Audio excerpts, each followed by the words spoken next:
camp fuel sitting at my feet. So, let's see. Oh, looks like we got somebody new in here. Hello, Hawaiian Hobo. Welcome to the stream. We're catching a good night to join on. So, just as a little recap, we spent some time sculpting out the cover in oil clay, and then we molded it in hydrocal, opened up the mold, cleaned it out, and then cast it in latex. Nice flexible latex. Oh yeah, see, I knew you were coming. I also do magic tricks, apparently.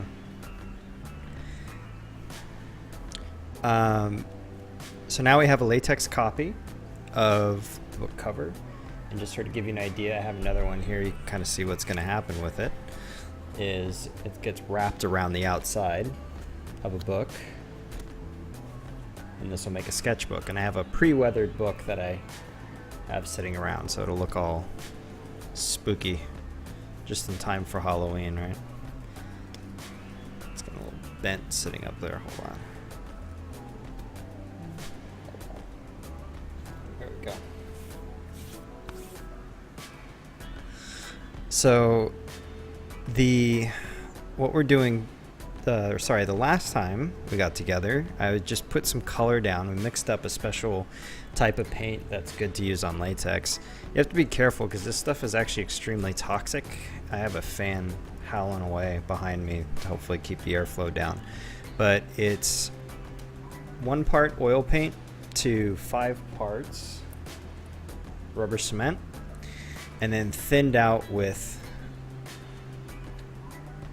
what's called a camp fluid, or also known as naphtha. It's a hydrocarbon. So what I've done is I was having trouble mixing up enough to get through, so I just made a really thin version of it in a bottle and let it sit this time just so it'd be ready to go today. So what I'm probably going to do first is, you can kind of see there's actually a lot of little like gaps or little spots where it just didn't get down into. So I hate this one. Hold on. There we go. So I'm just going to kind of do another wash over this just to get some more color down. Then what I'm thinking is, I think we should then go with a black wash, really, really thin out a dark color, if not black itself, and then that'll go into the low lights and really get in there, and we'll wipe it really quick, and that should hopefully get us some depth, and it will bring out a lot of the details. And after that, I'll probably wipe down it a little bit as well to help bring up the highlights, and then we'll probably do a color wash on it to give it a tint. I'm kind of thinking a little bit of a green, since it's kind of an orangey color. The green will clash with it a little bit, give it some contrast, and they'll help kind of tint the highlights. And then once we're at that point, then probably just do some detail painting. There's all these nice stitches in here. They need to be a darker color, and they'll probably just have to hand paint it, unfortunately.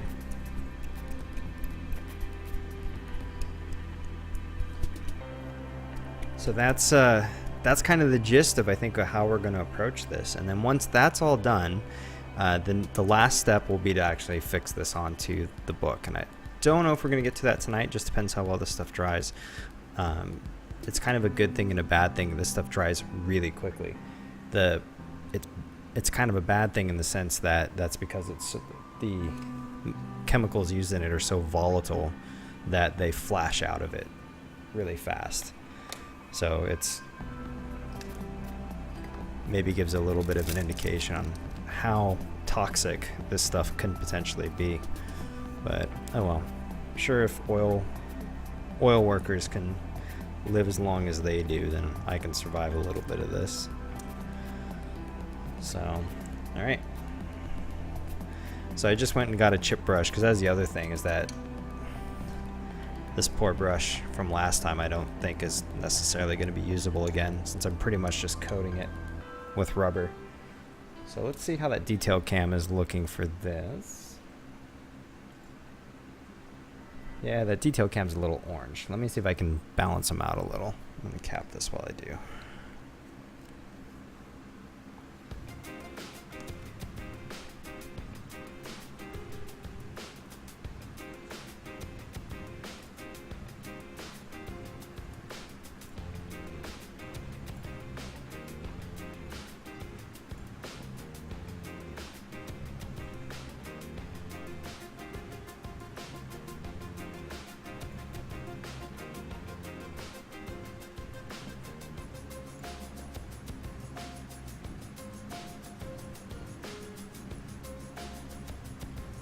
They're just such radically different color temperatures. Like, I just can't pull any more out of it.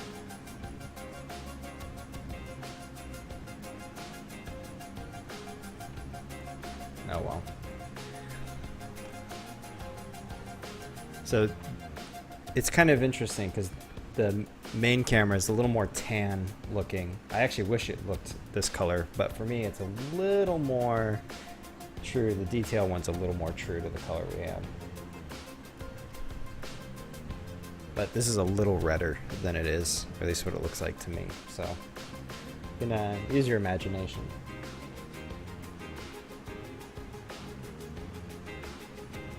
Claire Tokic, welcome. J&A Studios, that's a name I recognize.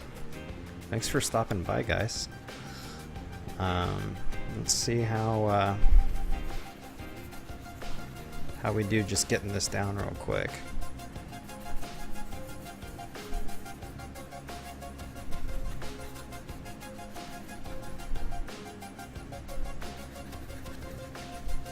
I mean, it's preferred if it's a little uneven. The more modeling and layers that we can get into it, the better. We really want it to look blotchy. And hopefully we get enough build-up where we can get a good blotchy consistency and look.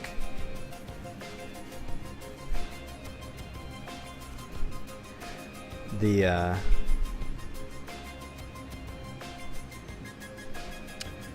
kind of nice thing about this paint combination, by using oil paints with the rubber cement, is that you can actually retain a good bit of translucency, which the method I was using before, I was pretty much just mixing acrylic into some of the latex, like casting latex that I used, and it worked, but you couldn't really layer it up. It was really opaque. So I was really interested to try this method out. I got it off of the Monster Maker's website. They definitely gave a very heavy caveat to using this formula. But to be fair, oh, hey man, RBP. For those of you who've not had a chance to meet Mr. Running Bear Poo, he is the first subscriber to Propcraft. He is sub number 1. We'll always hold that distinction until he unsubs, and then it passes on to the next. But it's good to have you back.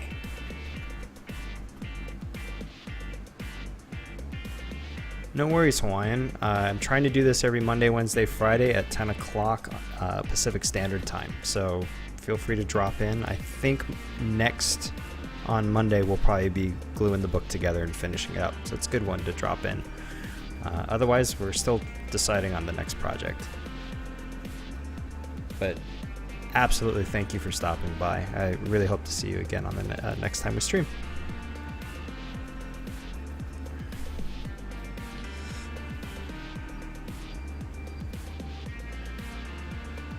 And actually, for the rest of you, it's Ricky. or It's Ricky for the win is Ricky Haberg of ETC fame. He's one of the hosts and producers at Machinima. He does streaming as well, is certainly better qualified to be doing streaming and stuff on Twitch than I am, and also helps support and run and manage our entertainment brand. So it was really cool of him to come in and stop by. Normally everybody's like doing their own streams around this time. So let's see if I can show you what I'm trying to fix. Let me see if I can fix the focus.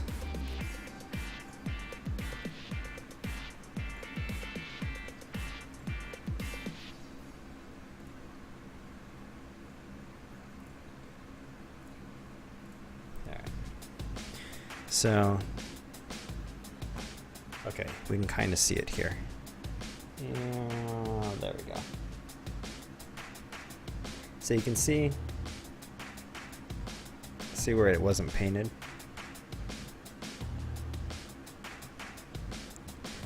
You can see there too. What temp was the mold baked at? We actually didn't have to bake it. Using hydrocal as a plaster, it cures on its own as it and then dries out. And then the latex is just a brush-on latex. So we just mixed it up and let it sit.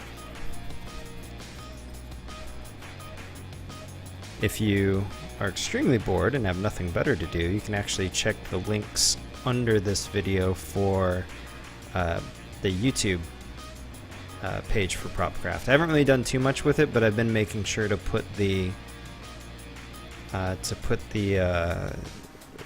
streams up there, so at least you can catch them if you miss something. But the molding one you can kind of quickly scrub through. I'm gonna do a cut down at some point, or at least I need to, just to like time lapse it real quick, explain it out, and so people can just catch up if they're really interested. Because I know they're pretty substantially long to sit through. All right. So I'm kind of working a little off center from.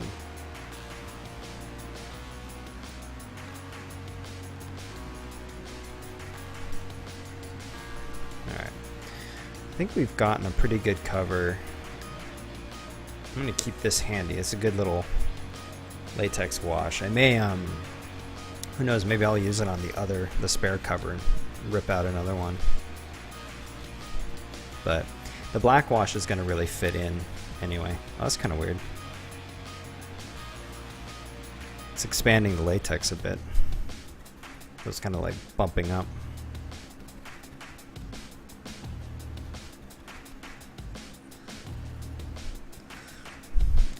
Yeah, with the cool thing with working with this kind of latex and doing a lot of the molding that I'm used to is you don't need to bake.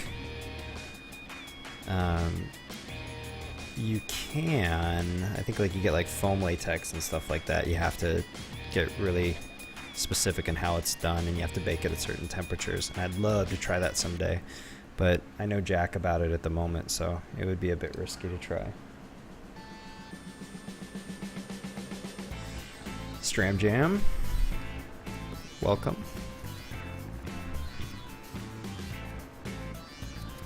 Just trying to clean up the hairs out of this. It's kind of the downside with working with cheap brushes, is they shed worse than cats in the summer. And then I also have cats that shed and it's summertime, and they're just hairs always in it.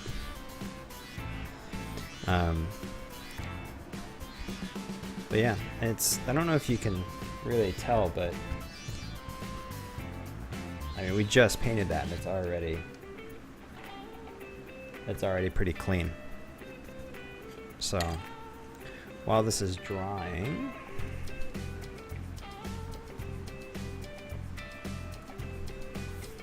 I'll show you how we mix up this vial batch. We're going to make a really thin black wash, so we have to be careful because this really needs to be thin and translucent. So I just have a black oil paint. Just open the top up. We're going to put just a little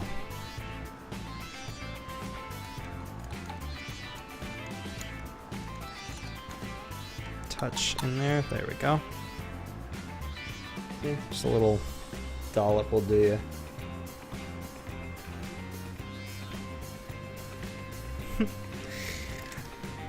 I may make some more book covers. Yes, there may be some available, and I'll figure out what I want to do with them or how we want to tackle it.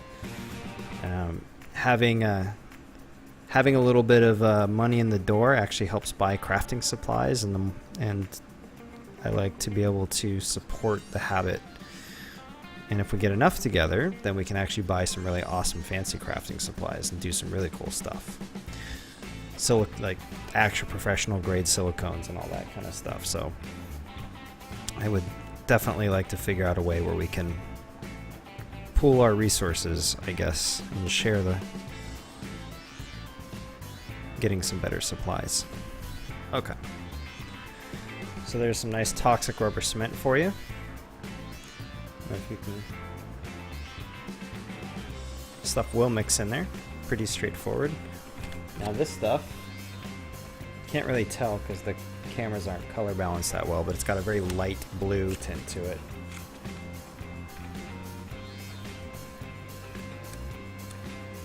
Oh, thanks, Running.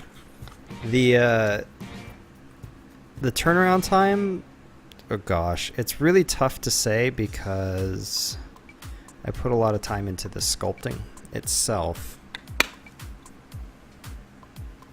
So, but that's kind of the point. There's a lot of effort into the prep, and then of course the mold making and that. The pulling and painting, I mean, this, putting a mold down and painting it up, I could probably do one of these in maybe less than 10 hours, I guess, of total work. And you could assembly line it too and really get some efficiency. I could probably get the crafting time on these down to maybe like 4 work hours each, or 4 man hours total, just crank through them. Maybe, yeah. And that's primarily because I only have one mold. If I made a bunch of molds, I could do a bunch at a time and really like go into mass production of it. Alright. So you can see it all kind of mixed up pretty nicely. I need to grab some paper towels. Give me just a second.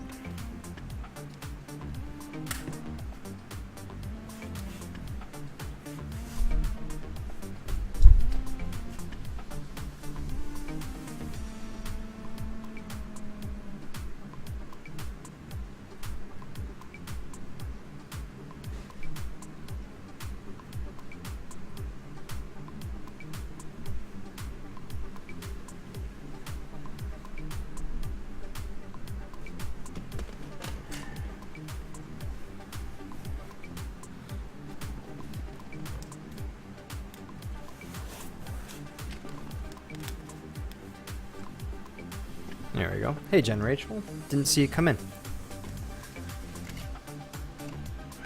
Alright, so this is going to be quick and messy, and hopefully it actually works out pretty well. I should probably test it on one of the corners first. Where is my other brush? I guess we can use this one. It's fine. So this is really just about getting it down quickly and wiped up kind of quickly. And we want it to stay as kind of liquid as possible so that it'll really get down into the cracks. So this will be kind of quick. Let's start with the mouth, because if it all goes bad, then there you go.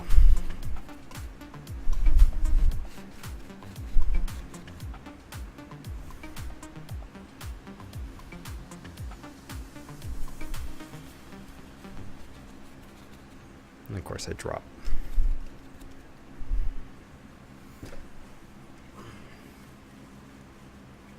So what you'll see is this will kind of outline everything. It'll kind of start to really pop the details out.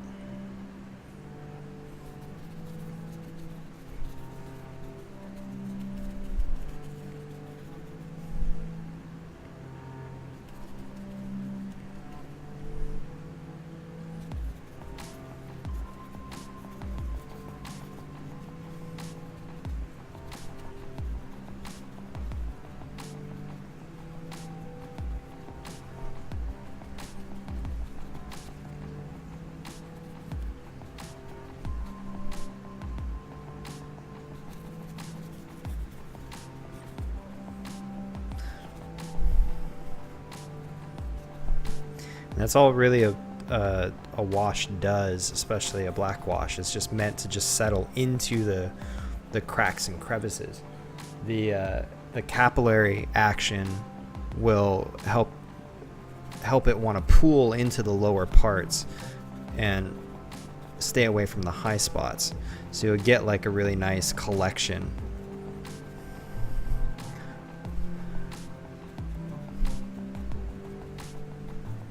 So you can kind of see it's really just getting all the detail. It's very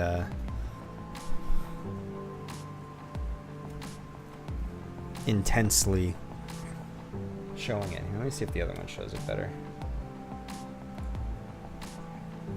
I don't know if that's too dark. Let me know if it's too dark. I'm gonna try, let's see. I'll bring it over to a spot that I haven't done yet and we'll see if you can see the difference while I'm working it.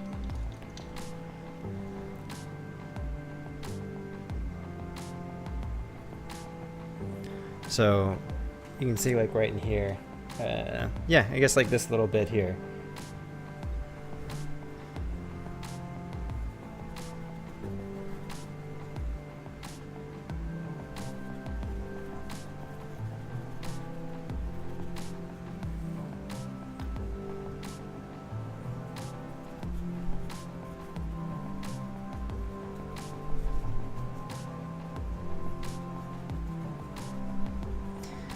Just hosing it down, pretty much.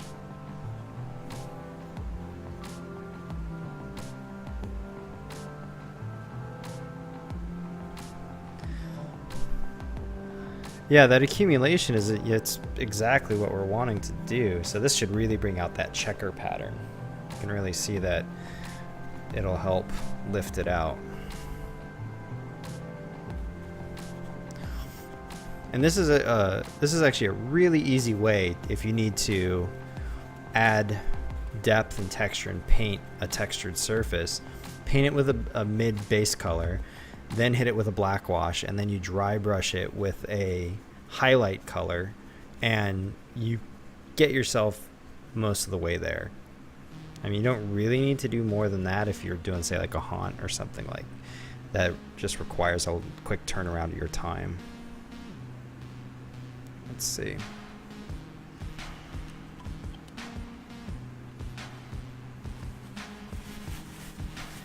I should start doing like either little screen grabs or snaps before we do steps so that we can compare them next to each other. I was just thinking that now. We went through this so quickly. If I just did a quick grab, we could compare them. And you could really see what the difference is. So for the mouth, we're gonna really let that settle in.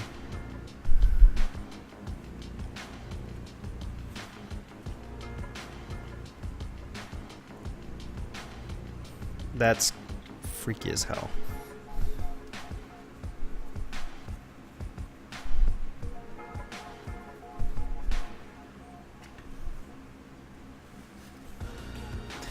My apologies for any nightmares that may be caused.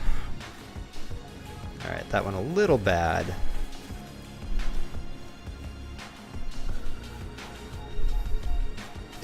I didn't mean for it to stain the rest of it that much, so I'm just going to have to adjust, but that's okay. All the extra naphtha actually means that we can do some wiping to get the highlight, the high points kind of lightened up a bit.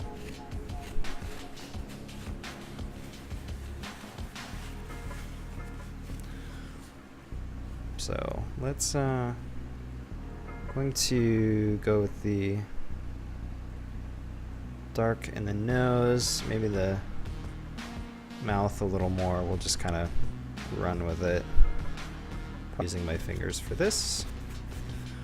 I also want to get this little crevice.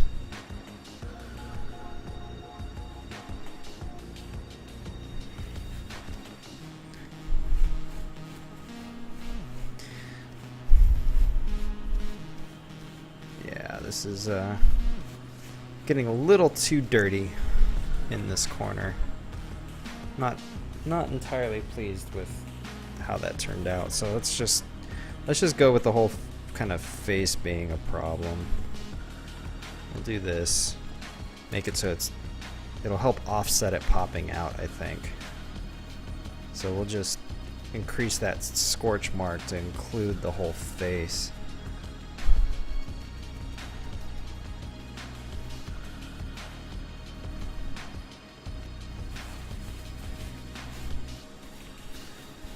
Just kind of happy little accidents, you know?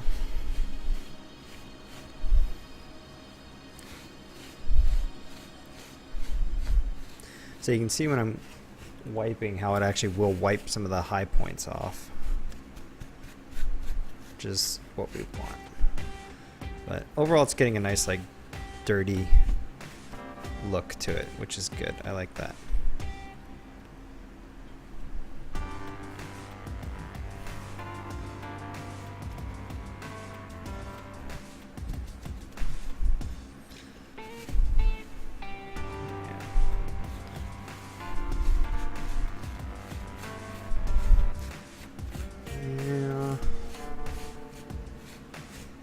Would have been nice had it gotten a little darker still.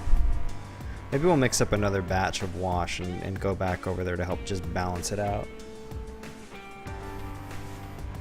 It does look a little too dark, I think. At least in that spot here. Meh. Actually a little bummed.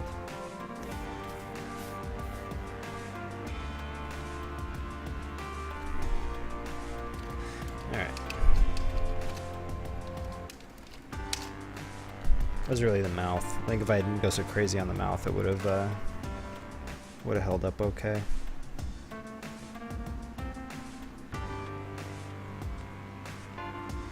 Alright.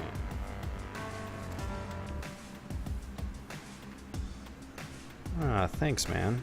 Yeah, getting it down in those low points is good.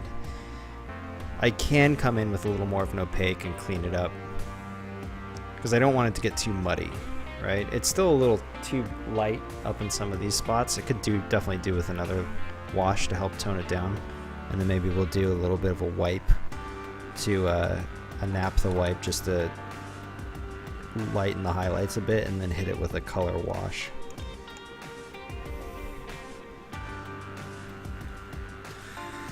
I mean, the thing is, I guess it's probably worth considering too that we're going to be doing a talc powder over the top of it, so it's going to lighten up. It's going to get really dusty and fade. So maybe I'm just worrying over nothing.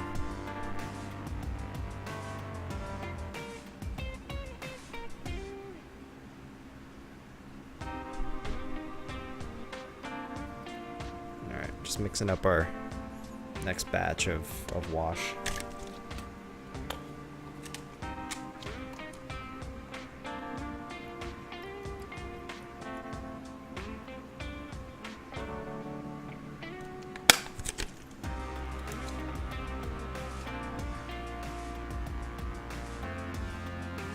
Yeah, rolling with the accidents. I mean, when you're working with something like this, you know, where it's it's already kind of distressed and ruined, then a little mistakes here and there are fine. You can easily adjust and fix. But if you're doing something really precise and clean and you screw it up, then you have to roll back a few steps usually. Hey, Brandon. Jeez, the gang's all here.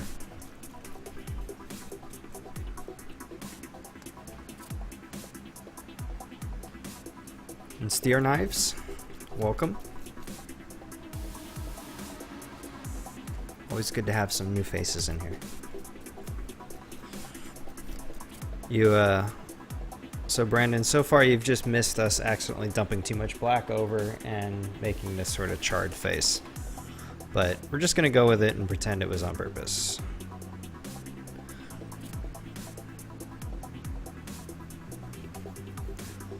So we're just gonna darken everything else to just kind of help it balance out, I think.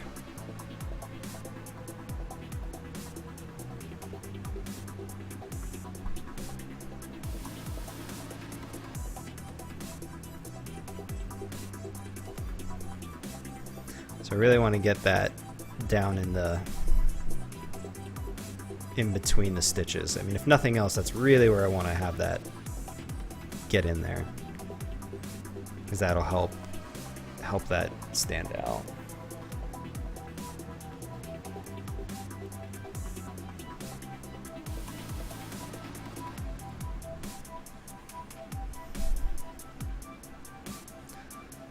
It's gonna be unfortunate when I die of lung cancer after all of this, but you know, I guess it'll be worth it for the art, sake of art.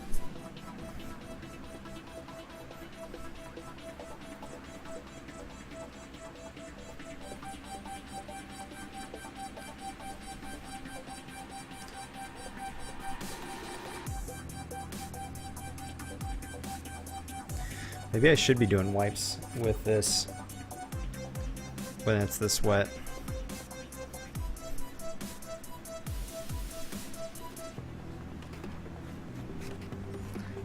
Yeah, it's really getting down into the details. It's pretty intense.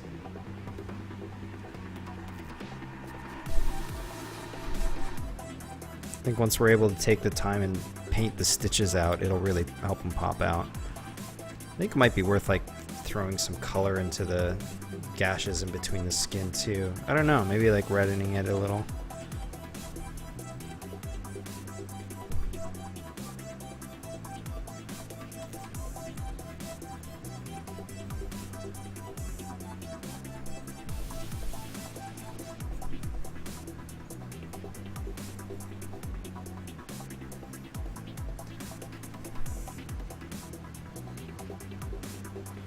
So let's see. So after this, after we're done with the black, I think we're gonna go for, I'm going to try green because that'll be a direct counterbalance. I may even do it as a dry brush.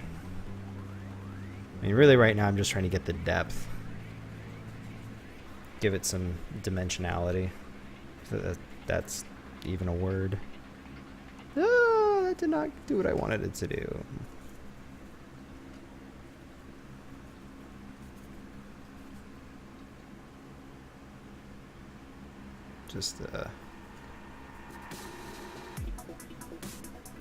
Yeah, just working with the low spots to try and really get that in there. Because if it just pools in there and while it dries, it should get a pretty good effect. All right. Some spots I missed around the mouth.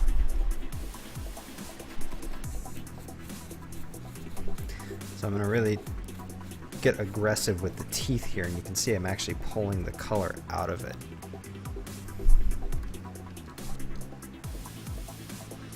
So,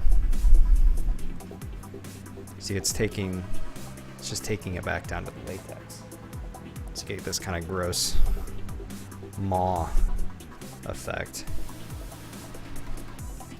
So I don't want color in the teeth as much.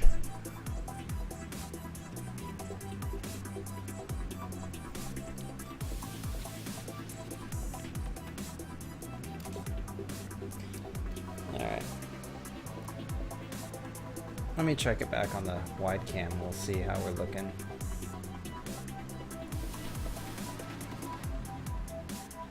Still really dark around in the face, which is unfortunate because I think I got the pigment that was mixed around the bottom. And it just kind of got into a way that it did not want it to. Just kind of dumped out. But, oh well. Just gonna keep going with it. And thanks, man. Yeah, I had 2 webcams laying around, so I just figured, well, why not use the second one? And it's funny that it's surprisingly a good macro cam. And it even does like almost like a tilt shift look to it. Okay, so this needs to dry.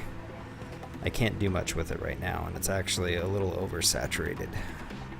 And if you notice it kind of trying to pull up.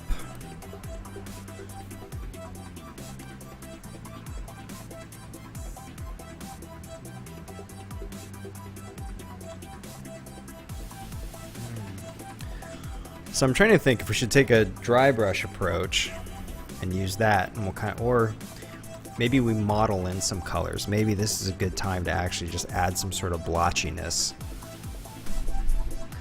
I'm trying to decide. I think maybe a little bit of green blotchiness might give it some good contrast.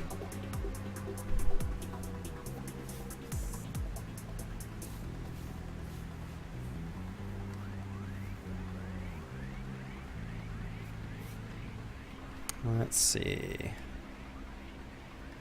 What do I want? Color green. I have 2 greens. We have a light green, we have dark green. This green is Viridian, and this green is Emerald. Viridian's a little blue. I don't know if I want to start putting blue into this. That's a bad idea, actually. I think we're gonna try and keep out of blue. I can't tell you exactly why, I just feel like blue is a bad choice. So let's go with this emerald and then we'll see how it lays in. I'll try my little mixie cups.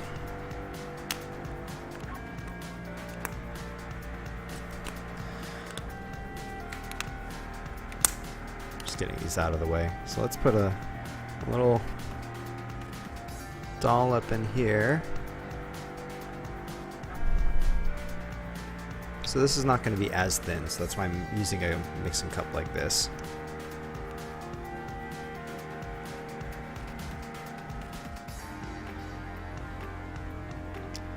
So let's do this. Oops. This is, yeah. Using glue can be a bit of a messy endeavor when you're painting.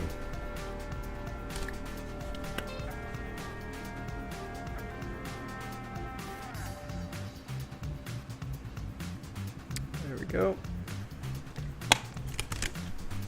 This may be too thin. It's feeling like it may be. And I used too small of a cup. Alright, so this is going to be a little more of a wash.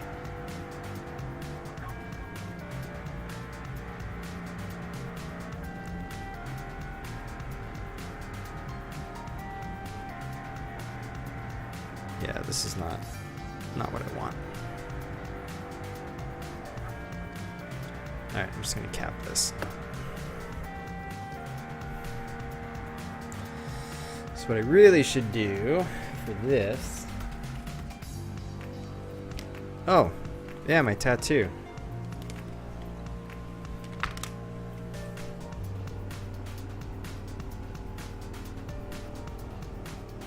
It's one I designed for my family. I just got it recently. So that's me in the middle. That circle's my mom. That circle's my dad. This circle is my stepmom. This circle is my stepdad. And then where those intersect is my brothers and my sisters. Just a way to kind of keep them with me. Alright, let's get some green next. Try that again.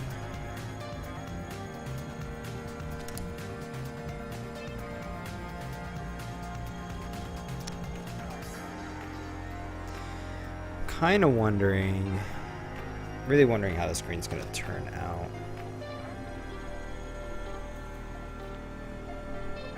I mean, I kind of wanted the emerald because it's a little more yellow, and we already kind of have yellow going with this, so that's what we're going for. This could be a mistake. I mean, this could very well ruin it, but I have another one if I need to.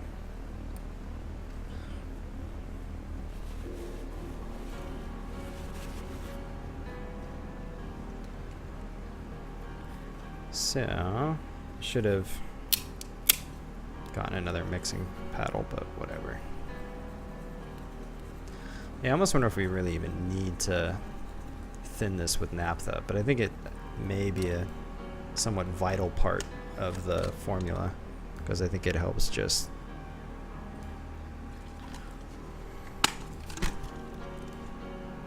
but it's fine, everything's fine. Did not just drop that. Okay.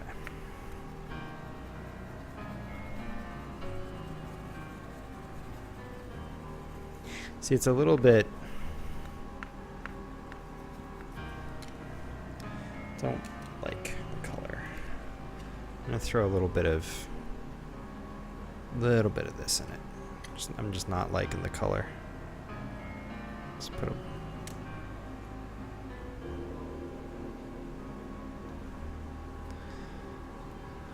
see how that helps or hurts. This may ruin it.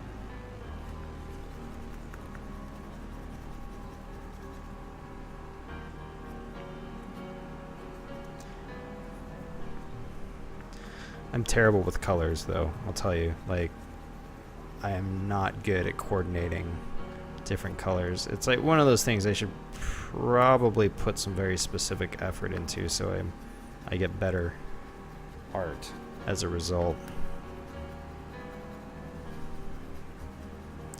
Oh, that's a little better. It's a little more of like a sickly green. It reminds me that like a Slimer, like Ecto Cooler kind of green. A little more in line with what I wanted, I think. Alright. So let's no,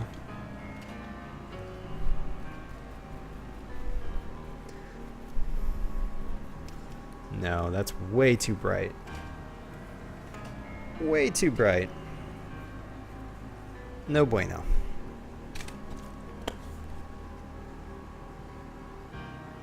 I need to thin that down. So maybe how thin that other stuff was actually the right thinness.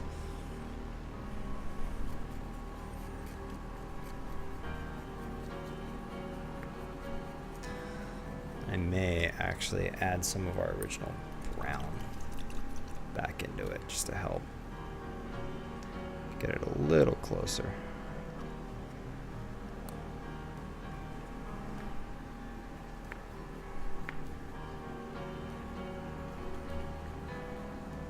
Yeah, that's a little better and hopefully a little thinner. That was a little too aggressive of me.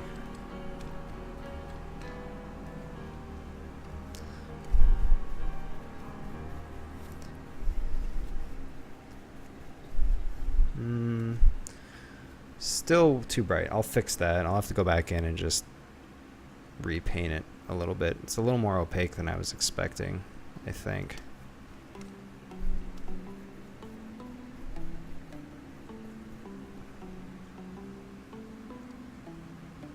Just take this. Is it just not wanting to blend? I don't think it is. Huh. This is so far a bit of a failed venture. Alright, let me do a little bit of fixing I have an idea. I think what I'm going to do is mix that green into the tan that we already have, and then just use that to fix it.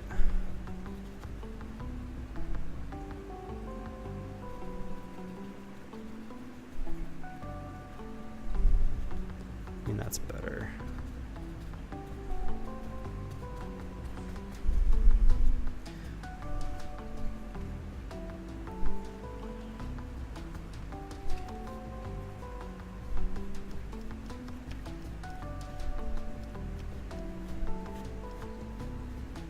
Let's see, how did that turn out?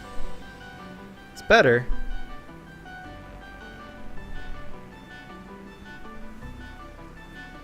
Better-ish. But we'll just... I don't really have an easy way to get this from in there to there. So I'll just do this.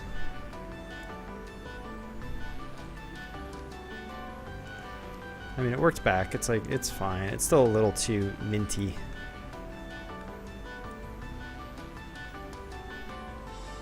But that's alright.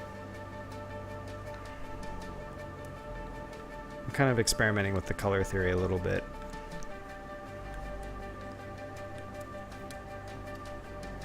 Where'd that cap go? There we go.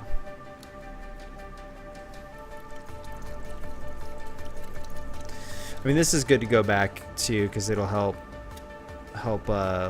lift the dark out a little bit too, which we kind of need.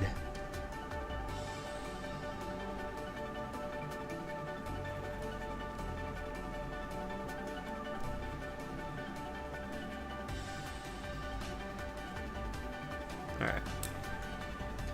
It'll be fine, it'll be fine, it'll be fine. I should have done it somewhere in the back, but I didn't want to potentially damage the snake skin. Although getting more green on the snake skin was probably a smarter thing to do. Oh, well. So. Jeez, why do I need so many brushes stacked in the spot? And why do I need to put my cable in the paint? That's smart. Let's try going a little heavier back. There we go.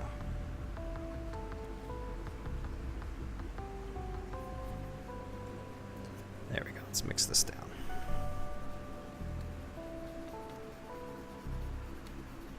There. That's fine. It's fine, it's fine, it's fine.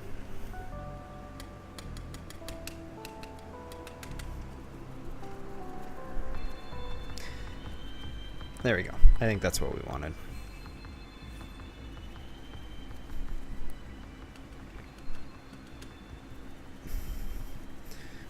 I'm just working quickly because of how quickly this stuff dries.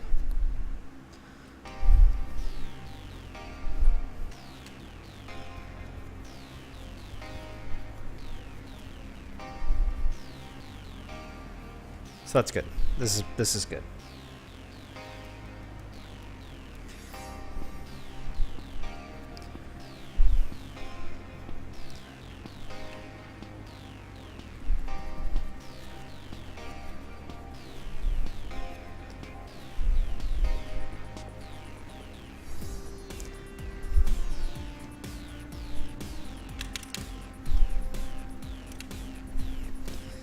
Yeah, the green in the face actually works really well. And this is almost equivalent to dry brushing. It's getting all the highlights, leaving the lows down. Let's see if we can see from this angle.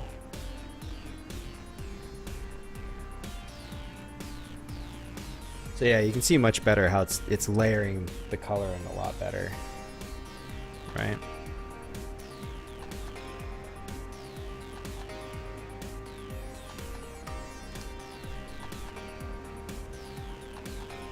So I'm gonna add, fortunately we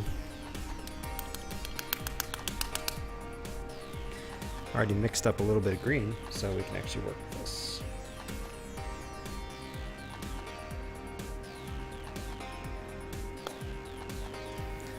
This will work well.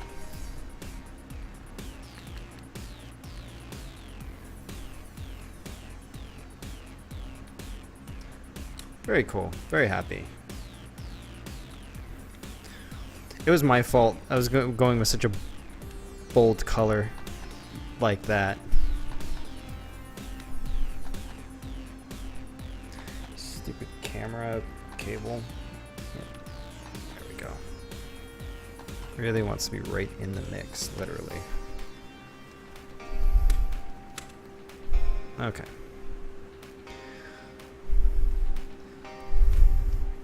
So aside from that little hiccup,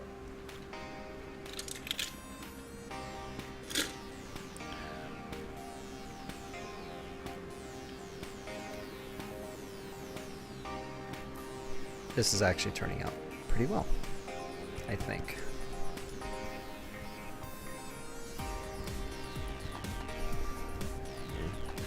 Well, I mean, it's reasonable to think I was going to screw something up. Most of the projects that I do are new in some way, shape, or form. So odds are I'm treading into some territory I haven't really gotten into. And that would be likely to have something like this happen, where the coloring's wrong or bad or something like that. So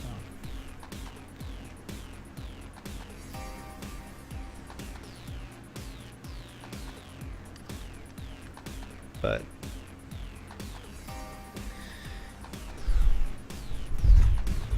I think it looks good, actually. It has a really interesting texture and color to it.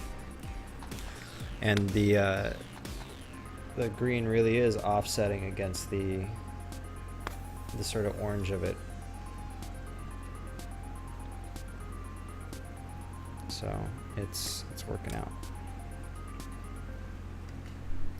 Let's try not mixing it as much, see how that goes.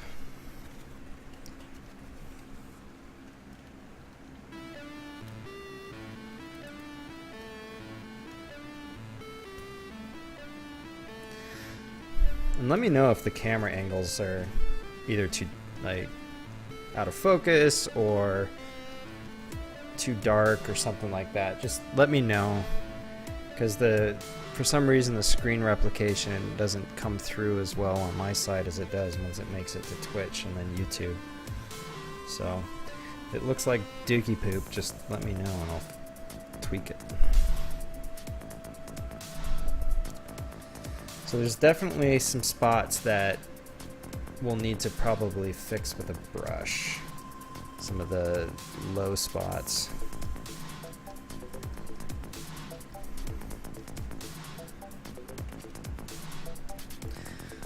I mean, we're going to be doing some detail stuff with the stitches anyway. But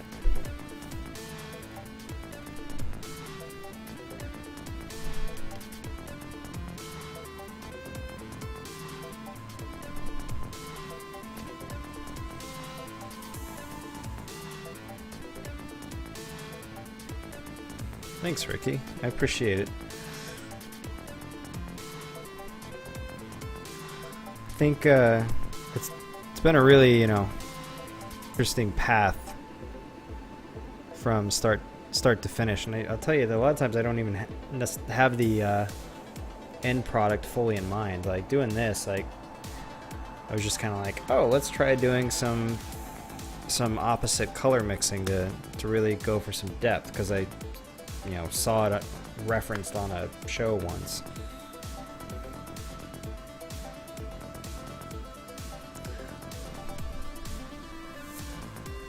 Kind of makes a lot more sense.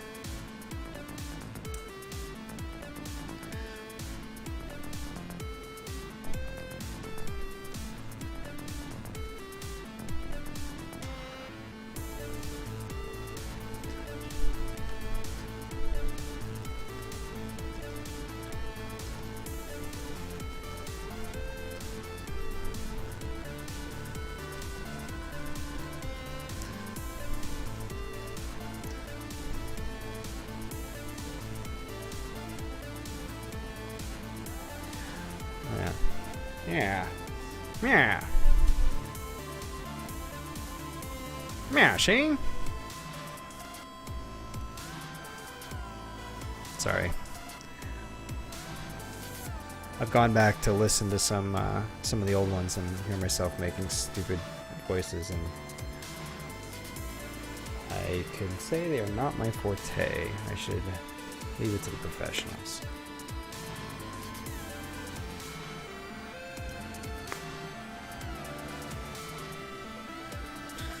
All right.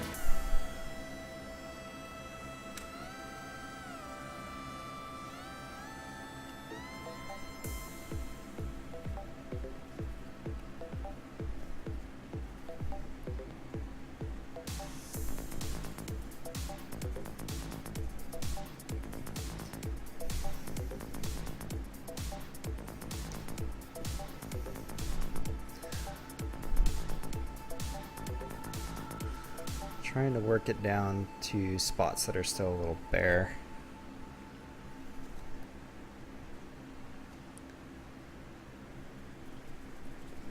And also, since I've moved to changing the color a little bit as we've gone, and it's actually shaded it a little differently in different spots, which is cool. Helps give it more of that mottled effect.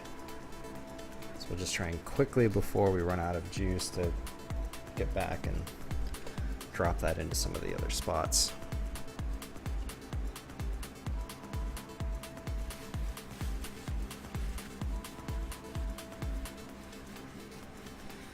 All right, J&A, thank you for stopping in.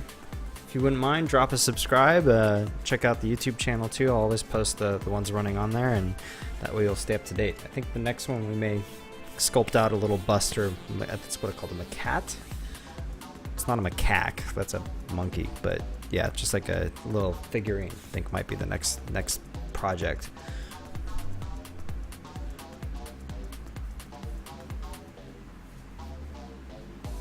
All right. Try to look at it from different angles too, and you can really see where you've missed.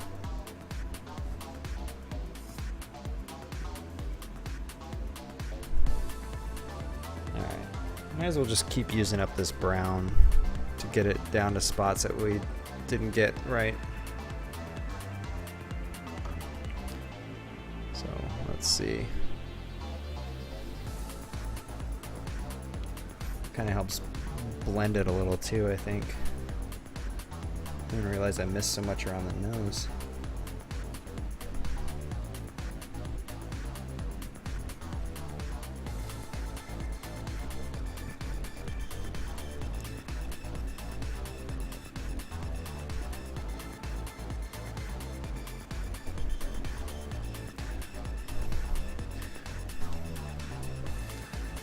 Kind of a little more yellow, huh? This is just to break up some of the solid spots. There's a little more there. And also, like I said, you know, once we dust it, it's really going to change its look. So it'll help unify it, and it'll also calm it down a little.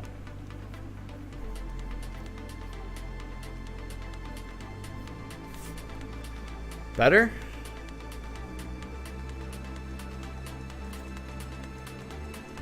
I think that's much better.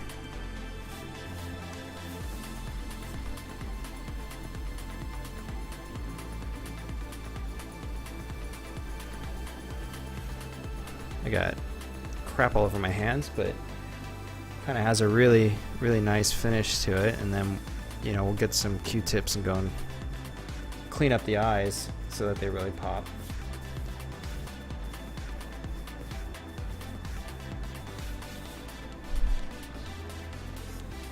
So, what do we want to do next? Do we want to do stitches? Is that kind of the next thing, or do we want to just go fix little issues? Kind of feel like stitches may need to be one of the last things we do. Another thing to note too, this edge, I'm more than likely gonna cut and fade it once it's wrapped in the book, and then repaint and texture just to help blend it a bit. So I don't even think you're going to see this really bright edge to it.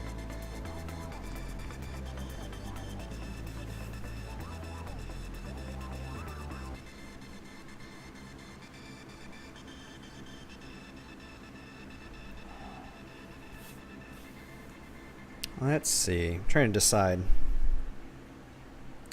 I mean, the nostrils we're going to have to darken. There's a lot of like low stuff we're going to have to go in and just by hand darken.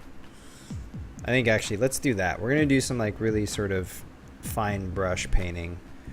It's going to be targeted wash. So I'll mix up some black in here. Do I want to mix up some black or do I want to mix up some brown? I'm a little wary of the brown. Let's mix up some burnt umber. I still have more jars I can work with. I think we'll do that. And then I'll work that down in the lower areas, and that will hopefully... Oops, that was more than I intended.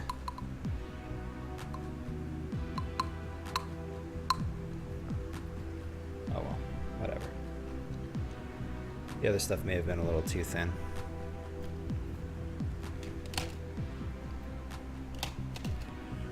So, 1 part oil paint,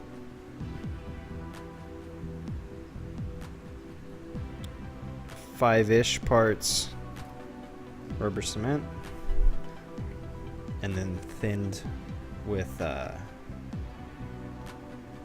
naphtha.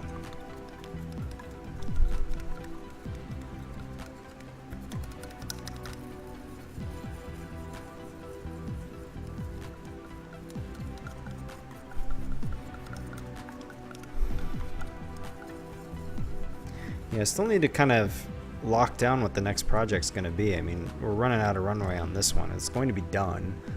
I'd like to hop in. I am leaning towards a miniature bust or sculpt of something. I was thinking about doing like a claptrap Cthulhu, but I actually don't know if you can mix the two very well. I really have to take some time, but I don't know if there's enough similar elements to the I mean, Cthulhu is really organic, like really, really organic, corpulent, a lot of rounded shapes, tentacles, everything. There's really not a lot of like hard surfaces about him, except for maybe his claws, and kind of his wings are a little more angular too. Claptrap, on the other hand, is nothing but hard angles, except for the round eyepiece and the wheel. Other than that, everything's pretty straight, so it might be kind of difficult to mix the two in a way. I mean, maybe we just make a claptrap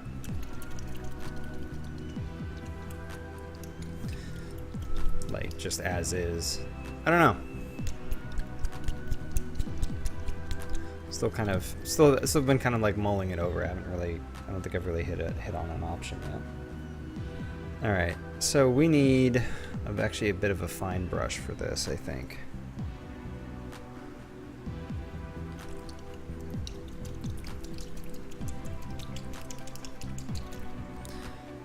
So it's a bit darker.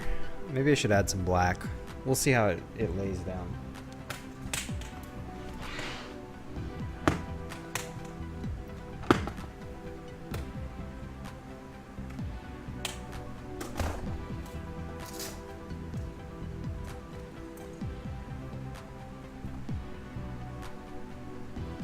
Yeah, this will do. I have to make sure I select for my crappy brush side, because I don't want to waste any good brushes on this. Alright. So let's see. If I wanted to... Yeah, this is actually too light.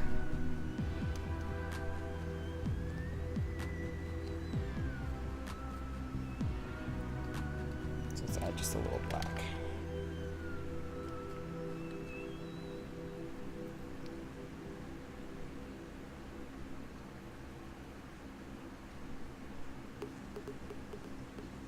Just a touch of black. Even this might overdo it, but we'll see. If the black's too strong, well, actually, adding the black to it, I just need to thin it more anyway.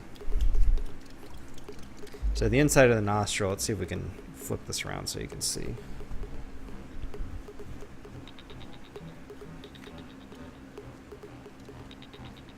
So when you see from this angle, you can kind of see how there's unpainted stuff, you know? There you go. Now you can see it pretty well.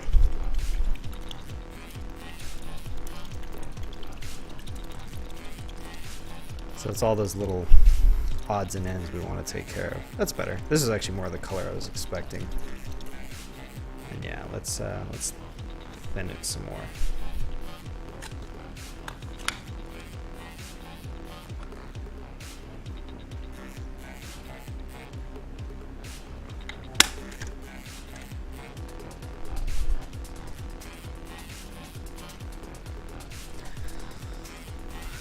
Alright.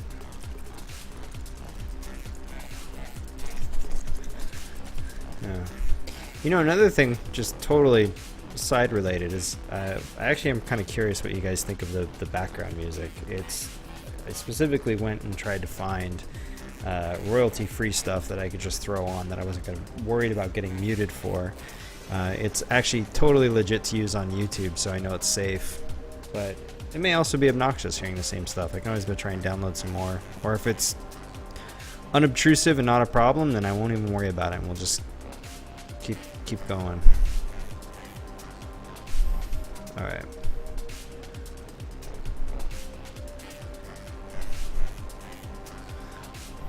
So I'll just kind of just painting the anywhere it seems like that there's a bit too much of a high or a spot showing through. We'll just paint it, and then I'll clean it or blend it with the sponge.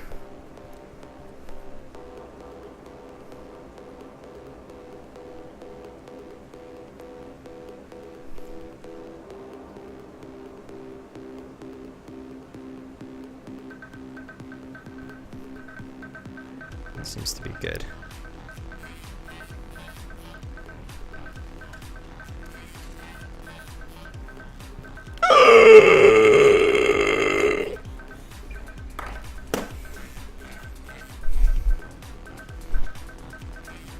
Well, shit.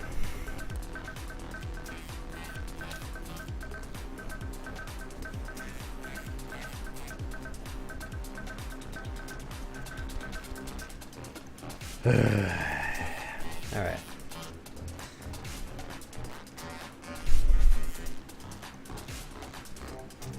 It's fine, it's fine, it's fine. Could have been worse. Already dumped it into a very dark spot. The only real bummer is, I think, that we just wasted a bunch of stuff that we had prepped. Alright, yeah, we're fine, we're fine, we're fine. Here, take a look.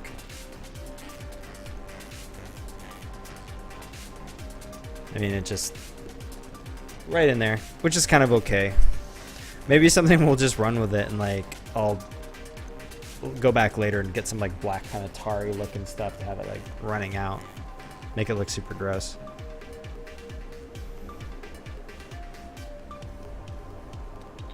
Ugh, it was stupid. Stupid, stupid, stupid.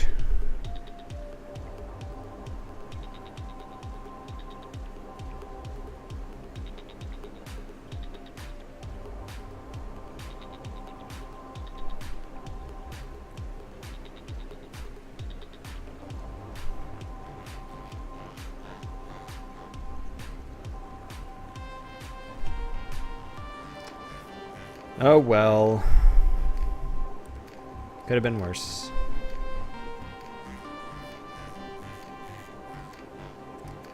I mean, really, I guess the main thing it could have done was lift out some of the coloring and like undo some of the cool texturing. That really would have been probably the worst that could have happened. So the worst that could have happened didn't happen, so we're kind of already better off. So we'll just go with that.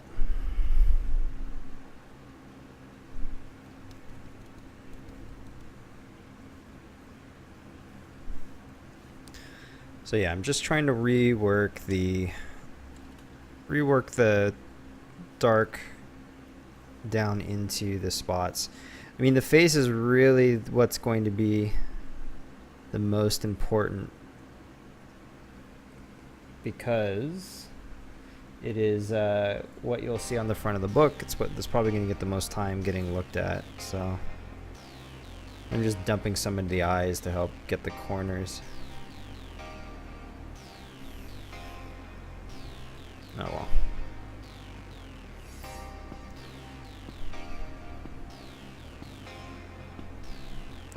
Let me go back in and paint the stitches anyway. It'll really help it pop.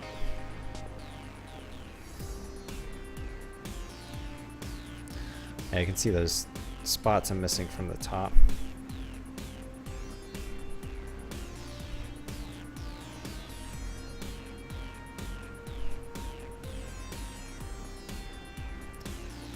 This kind of helps keep some depth into it.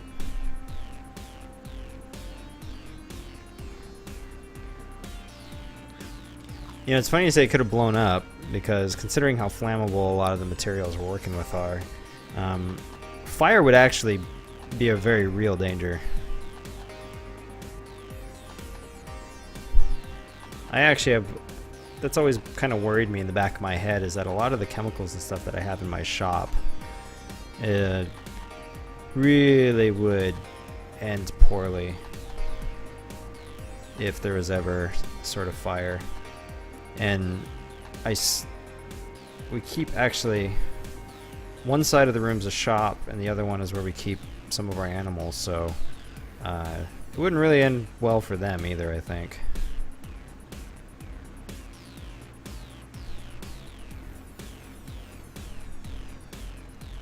I mean, where do you think that gallon of camp fuel is?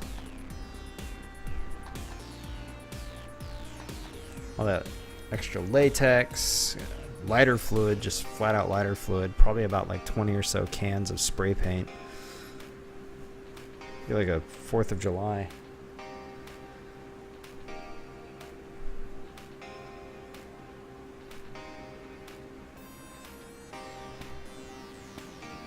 So this is working. This is adding a little more interest.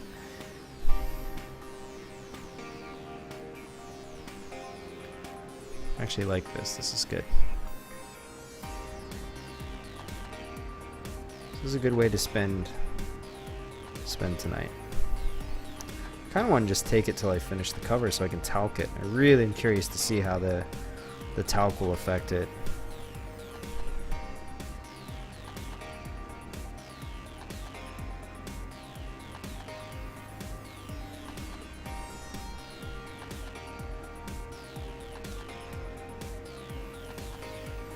How are we doing on those spots? I'm really not seeing as many now, am I? Meow. You're helping me find it. The camera's on the other side, so I can actually find those spots. This is cool. This is actually, at least from my angle, it's almost like doing a little counter shading airbrush by putting down into those dark spots. It's actually adding a lot more depth to the piece. So this was a good call, good idea. And then I think once we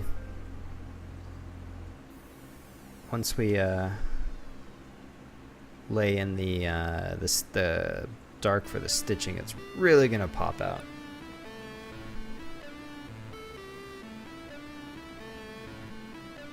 I have a feeling that's really gonna show some.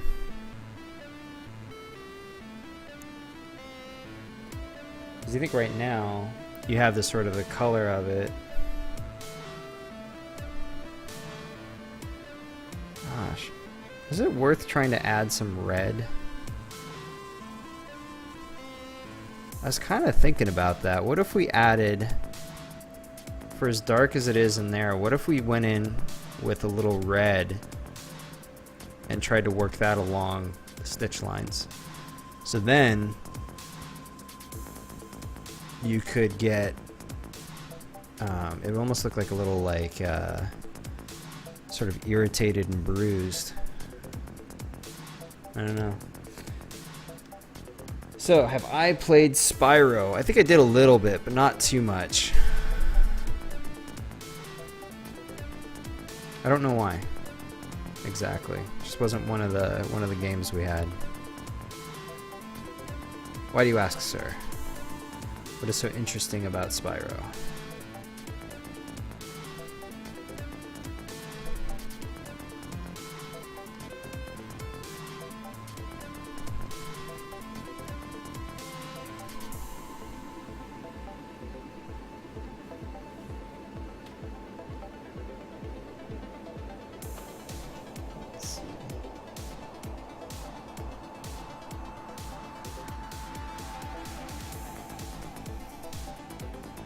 Yeah, maybe we'll see. Maybe we'll test a little corner. Something a little out of the way, like maybe back in there. And we'll see how some red laid in will do.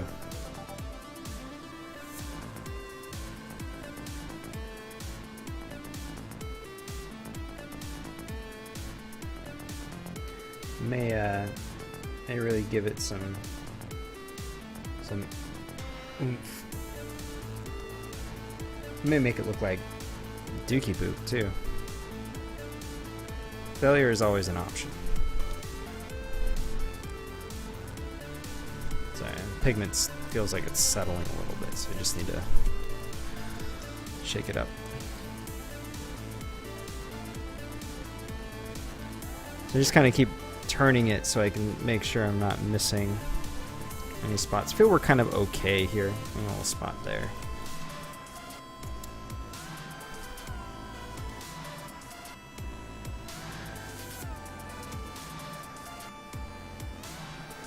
Yeah, small Spyro might be good.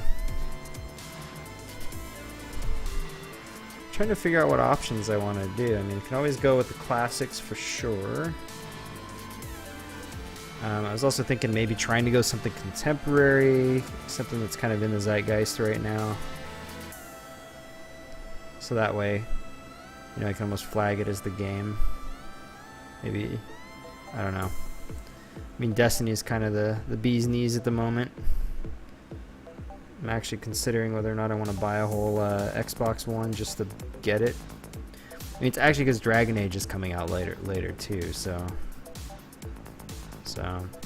I mean, honestly, I'm trying to think of like projects that I can do that I can make a mold out of and then make multiple copies and then possibly sell them on like Etsy or something like that, because then I can use the extra money to buy better materials, and we can do some like better things, you know.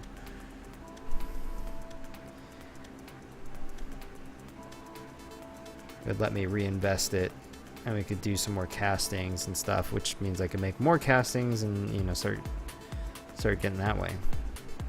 Get enough, can do some giveaways, you know. Minecraft Steve, that's actually a good question. Maybe do something around the whole Microsoft purchase of Minecraft. I don't know what I would do around that. Get sued by Mojang and Microsoft. Sounds like a good way to start. I mean, I do play a lot of Minecraft.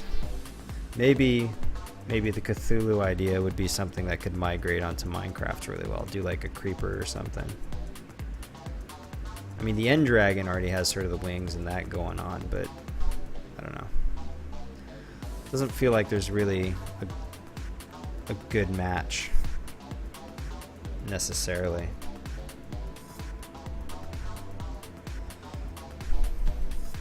So, I mean, if we're going to do sculpting, the problem is that favors organic shapes more than rigid, hard shapes. But, you know, it'd be interesting to try and sculpt out some really hard, specific ones.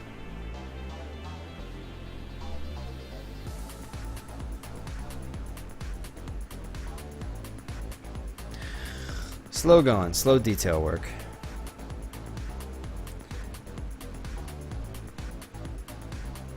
Yeah, I don't know. I don't know if there's actually. I don't think Microsoft is done with the deal. I just think there's an offer on the table for a couple billion. But you know, you have to figure with how those sort of deals work. It's not just like all of a sudden Microsoft walked in the front door and was like, "Here's an offer to buy Minecraft." It means that by the time it's public, they've been talking for a while. So they're probably pretty close. I mean, it's kind of interesting when you think that Mojang, you know, went to the Xbox and it seemed like just kind of a side thing, just an extra, but it sounds like that it's one of the more popular and successful distributions of Minecraft. So I could see why maybe Microsoft really wants to get more in league with it directly.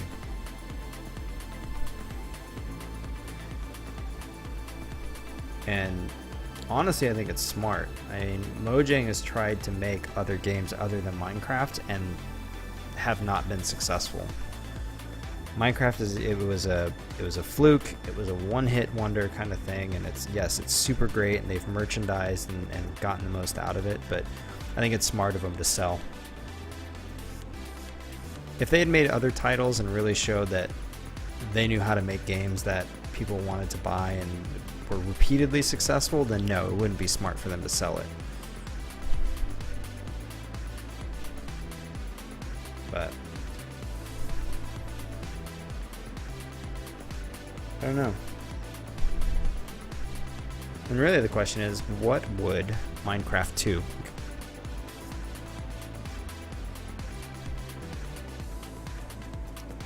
The only thing I can imagine is maybe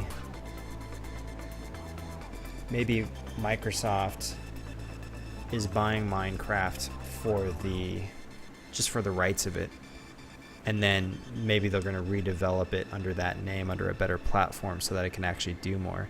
Because the issue is Minecraft's developed in Java, and that's actually a very limited platform.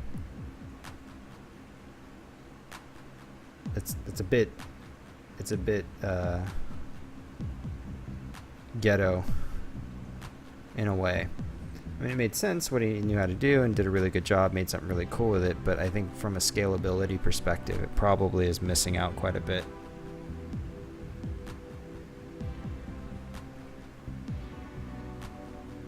Oh, nice, Ricky. Hey, Ricky, are you on PS4 or are you on Xbox One?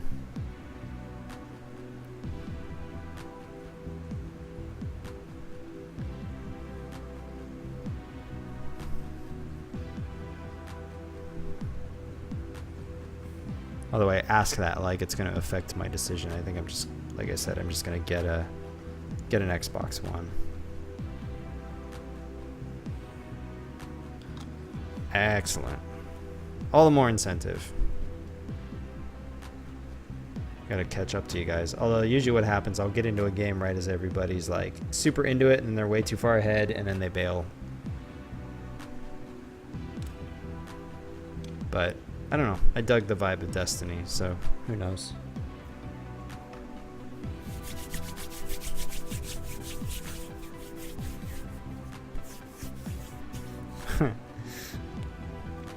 It's good. You're too bad you don't have an affiliate page with Microsoft. Okay.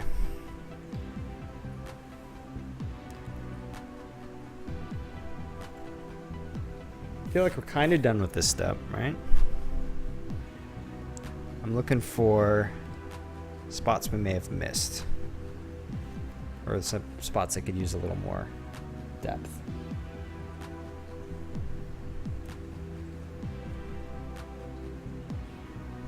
Maybe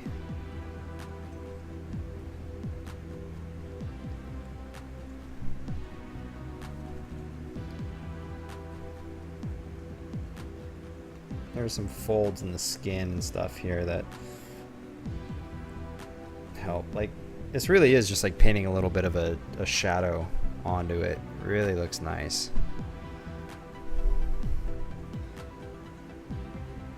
So it's kind of a way we can actually lift out some of the shapes. So I could use it where it looks a little flat.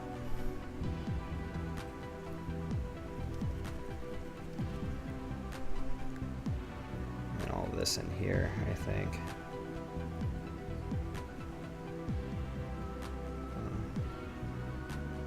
A little orange.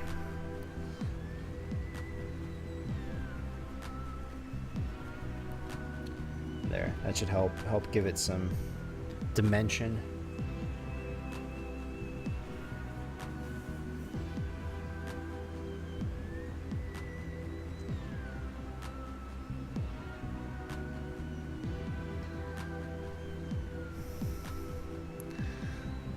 I just don't have as much time to play games anymore. And I don't say that as like, oh, I'm too busy with life. It's like, actually the streaming is doing this. I mean, the time I would normally be spent playing video games, I'm painting. And it's hard because it feels so much more, you know, productive. Like it's working towards something a little more tangible and permanent. And not meaning that in a critical way at all. It's just that sort of nagging incentive to do something is kind of satisfied with it, you know?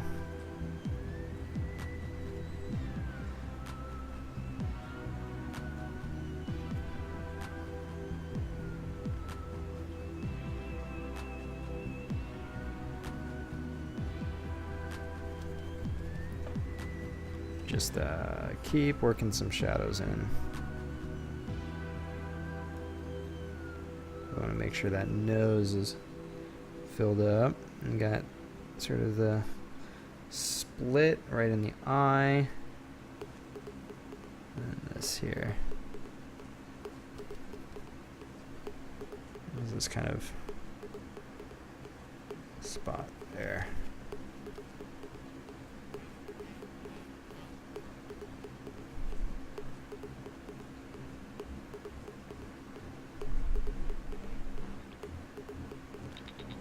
Right there.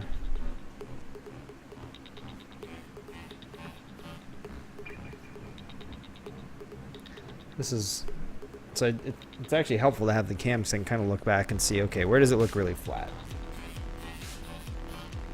This looks pretty good.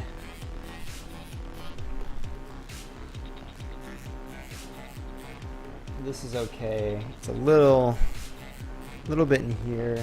But this will be the spine, so I'm kind of okay with this. This is kind of where it looks like it needs a little bit, I think.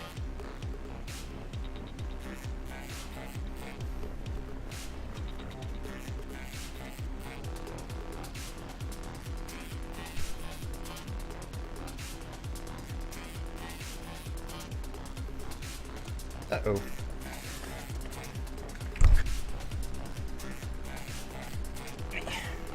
Don't want that cap rolling around on the floor. That's all I need is one of the cats to get at it. So, a little more here, more there. Just want to bring it out a little more.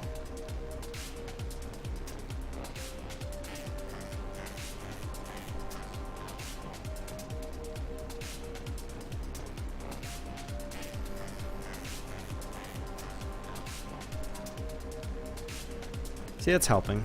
It's kind of helping lift it out a little, make it look a little more wrinkled.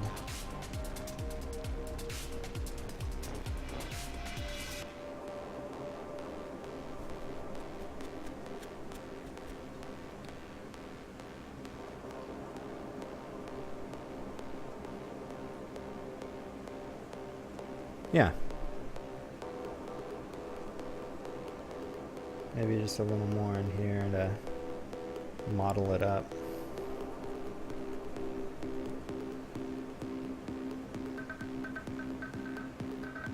It's good stuff.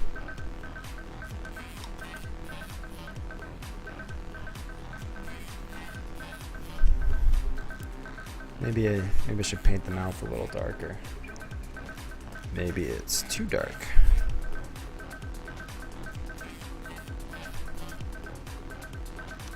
I don't know.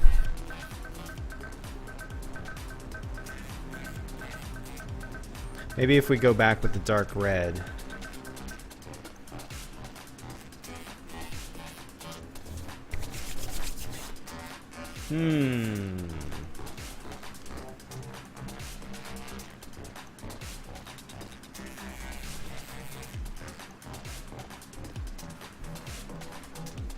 Pretty happy so far. I think I'm pretty happy. It'll be really good to see it tomorrow in the daylight. Always kind of shows you where you done goofed. Alright, so if we were going to go some red, I have a couple red options here. What do we have? We have a scarlet and a vermilion. Vermilion is going to be too orange. We want scarlet. And I think we're also going to want more of a burnt umber.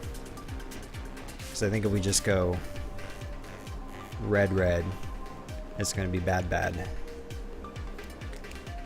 So we really want to get this red dark.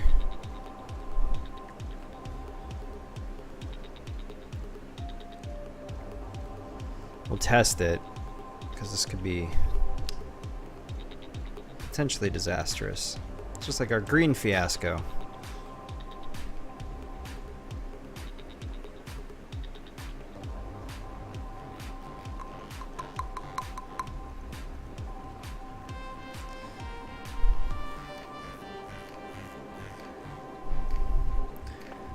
Actually, have not been that good at mixing reds. It's something I've not had a real good success with in trying to mix reds for blood.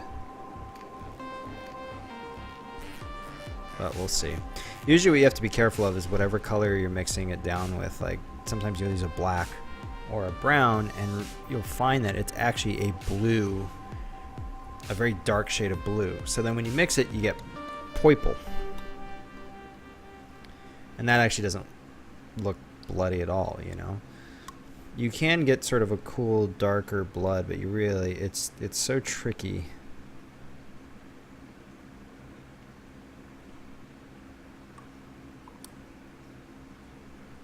That, you know, you really do have to be careful. It's almost really not worth throwing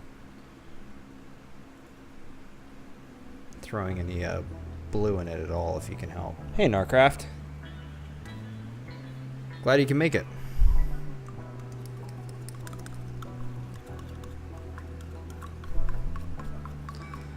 So we'll see. We'll take it slow.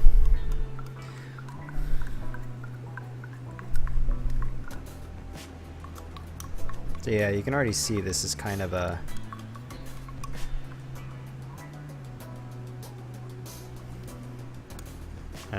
burnt umber is actually a little more in the blue spectrum.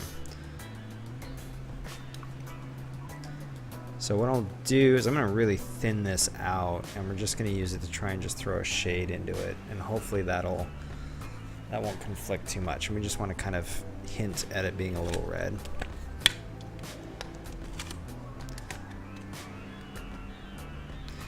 But because we have the green in there too, the red will actually stand out pretty well with it, just kind of like how the orange and green did. Now orange and green actually are not entirely opposite because they do share yellow.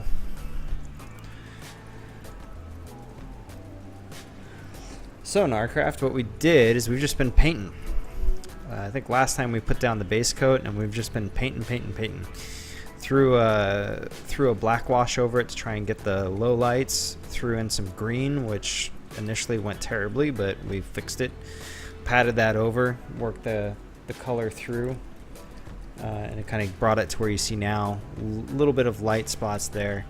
Have just finished up going back in with a brush, kind of painting in where there's kind of these shadowy areas that you see a little bit to help pop it out a little bit. And now I'm working on red, and I'm going to see if I can lay a little red in between and see if that will make it look a little more like bloody. And I don't want it to look like gory bloody, because if we wanted to do that, it would just make more sense to try and buy some fake blood, because fake blood is actually very translucent.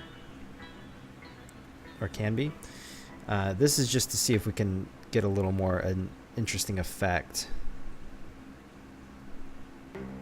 and make it look almost like a angry wound.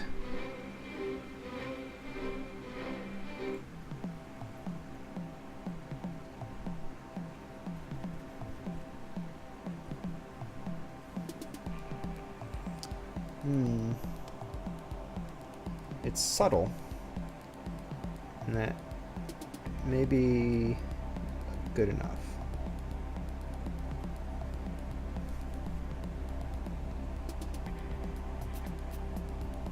Maybe not.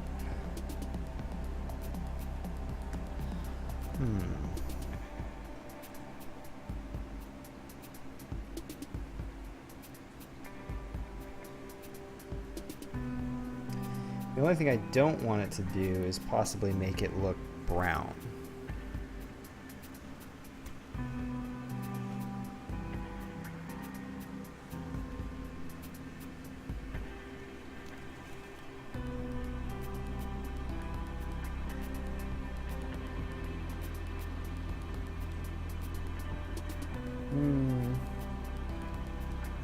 I don't think that's having the intended effect. I'm not going to pursue it. It's making it look more like it's missing color than adding it. So we're just not going to pursue that line. But what we can do is now we can start moving on the stitches. I'm trying to think what is going to be best, if we should just go straight black with them. Because they do need to be a little more bold. So we'll just go with the black, thin it just a little bit. Because we do want it to blend. If it looks too much like oil slicked on the top of it, that's gonna throw the effect. So we need to at least have it blend a little.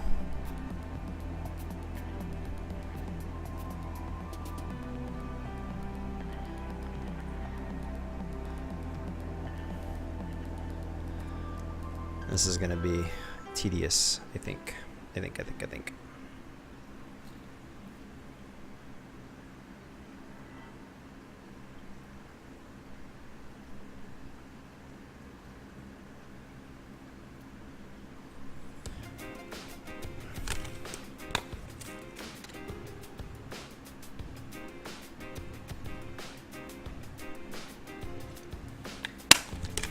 See how that goes. We'll thin more if we need to.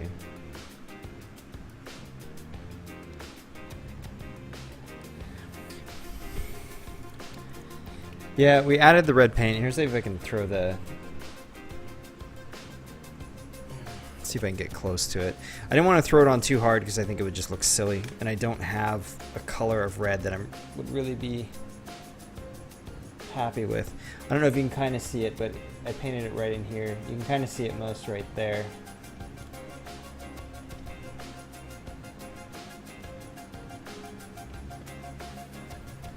I mean, can you see it now?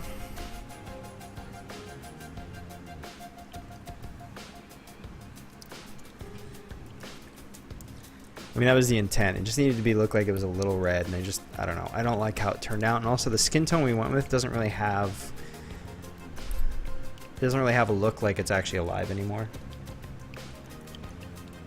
So it doesn't really look much different than, say, like up here, you see?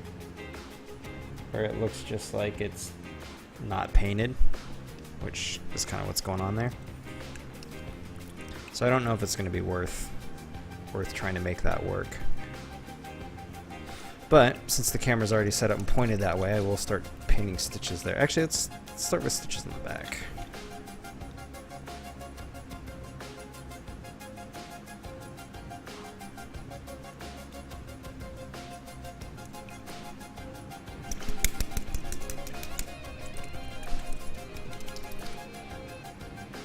Where's my brush? There it is. Alright. Yeah, I mean, it'd probably be more interesting to get like a, an actual like blood effects and do it that way.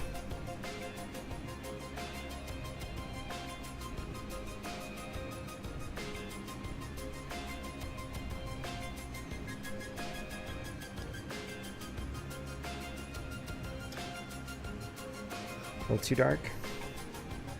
It feels like it's a little too dark.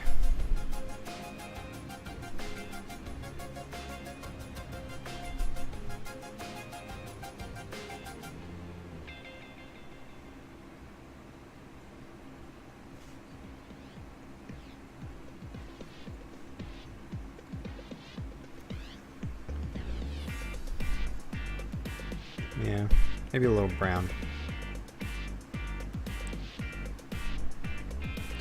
Where's that?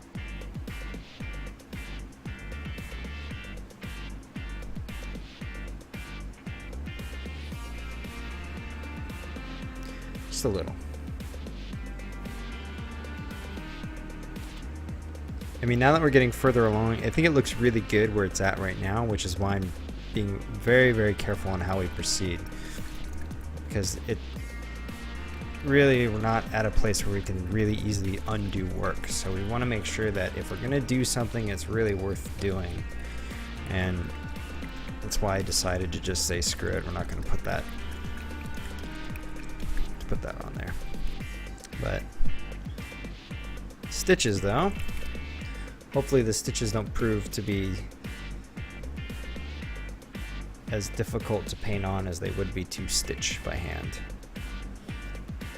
Alright, I need to, hold on, I need to clean up my space just a little bit because I need to be moving on this and I got a lot in the way, so hold on.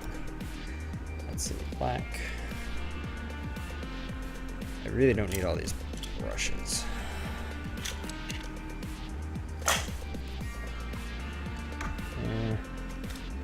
I don't need these. This stuff can move. And I think these can too. Yeah, there it is. Don't need the sponge at the moment. Don't need the blood. And actually, I don't think I need pigment right here.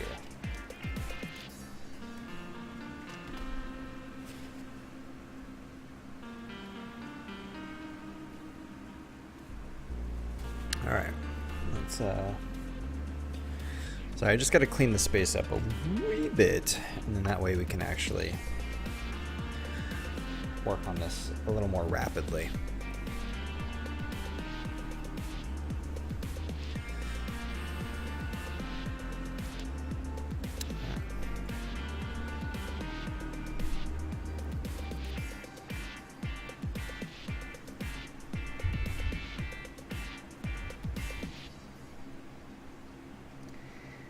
I really should have a more of a fine tip brush to do this, but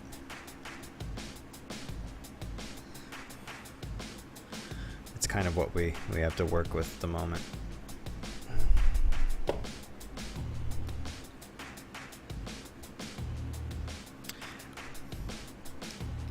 We get a little more of the up-front view once we move the camera back more.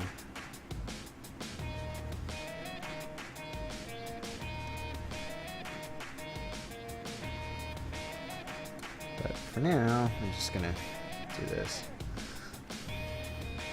May actually be worth dry brushing these at some point.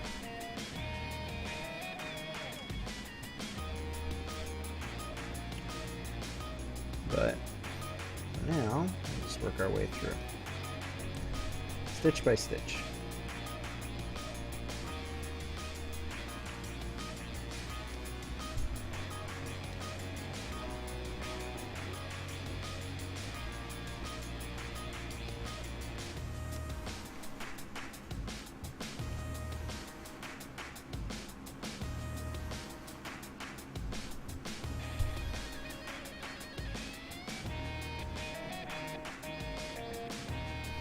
Sorry, got my serious face on.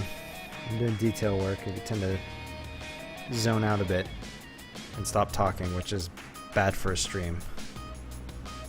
But all right. Yeah, these may need another pass. I may need to thin this a little more. Exactly. Although, I don't know, as it dries, it seems like... I guess when I look at it specifically, it bothers me, but when I kind of look at it in the big picture...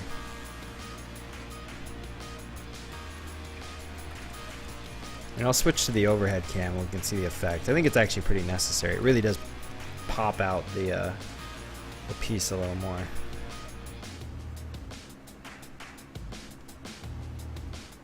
Which is, you know, what I had intended.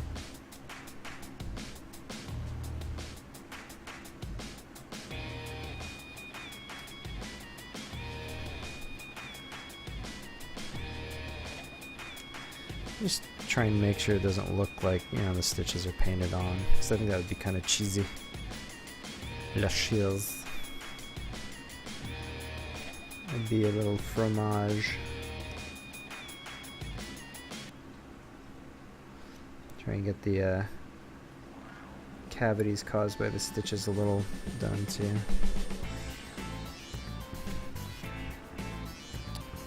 Fortunately, with it being latex like this, it's really flexible and I can move the piece around more than it was otherwise.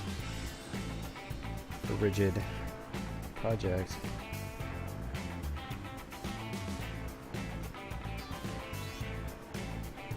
But yeah, I think the contrast on the stitching is actually really good. I don't think I would want to go lighter. It would be foolish. I was just being nearsighted.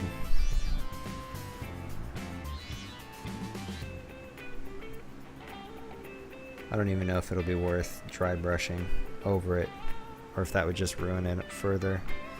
I don't know, maybe it'll give it more depth. We can always test it with a few. Oops, too wet, too wet, too wet.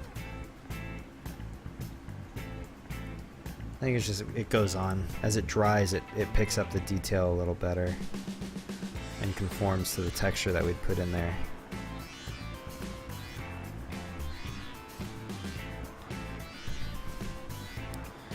And then it shows up.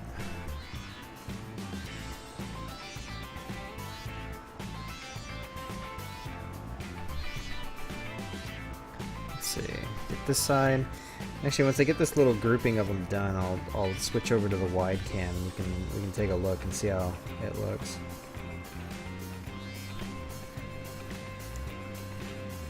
Because at least from where I'm at right now, it actually looks pretty good.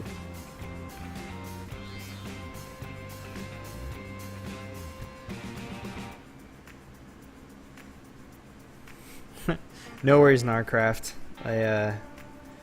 I get SEANSHAEWN all the time. I always think of just like Shaun of the Dead. Same spelling. But thanks for stopping by, man. I really appreciate it. You know, I'll make sure that this is up on YouTube so you can check it out and scrub through it. And once this project's done, I think I'll put together a little bit of a compilation video.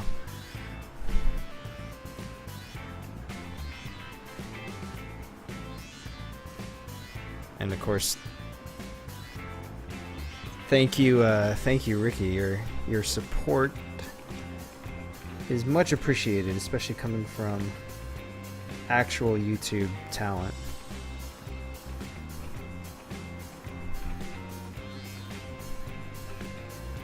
All right, so here's the little group. Let's take a look.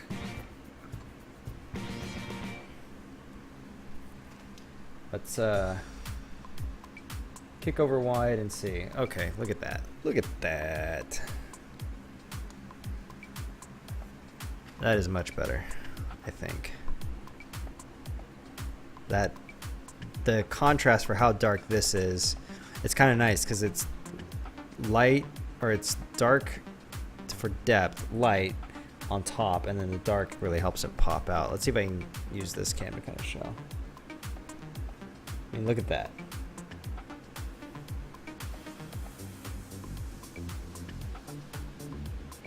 That looks sick. I'm really happy with that.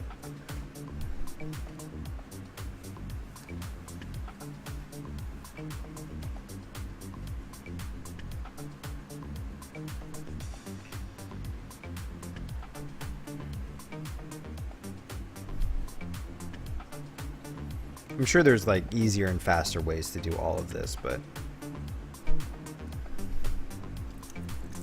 oh well. I mean, honestly, if I had a better workspace that I could, you know, like work around and have more spread out and prep things and make a mess, I could probably rip through this a lot faster. I mean, I've already been kind of noticed that I've been spattering the blinds a little bit with some of the paint, so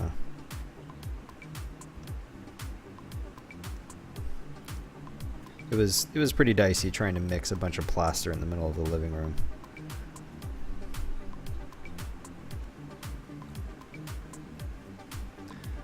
But whatever, that's where my computer is. Really, I need a shop computer. There's a I can use a leapfrog to interface without getting my hands dirty. Oh, no. All right, open container stays in our hands. It almost tipped.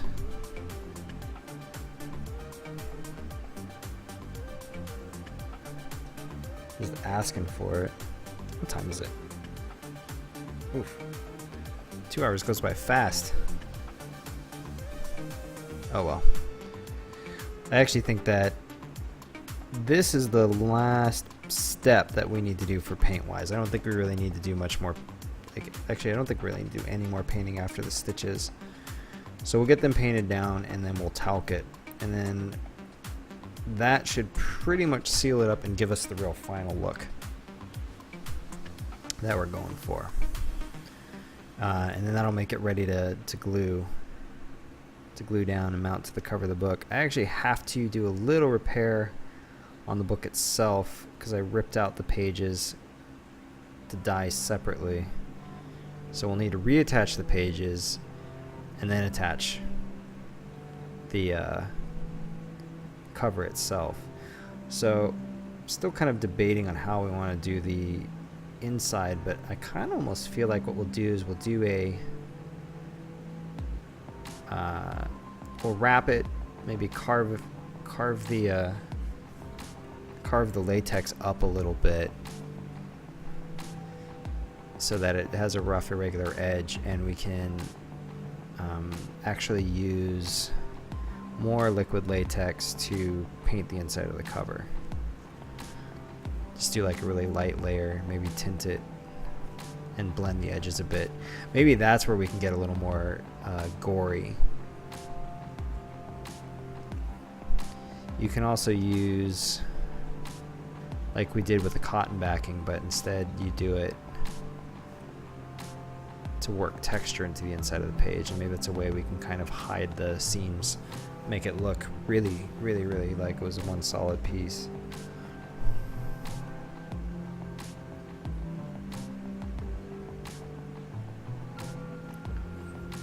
I mean, in a way, I kind of feel like this is maybe the last one of these I'm going to do for a while.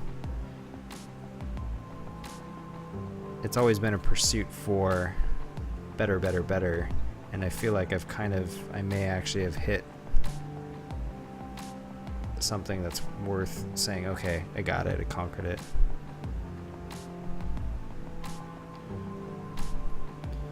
I mean, I can make copies and do stuff like that, but I think I need to start pursuing another avenue of sort of self-education.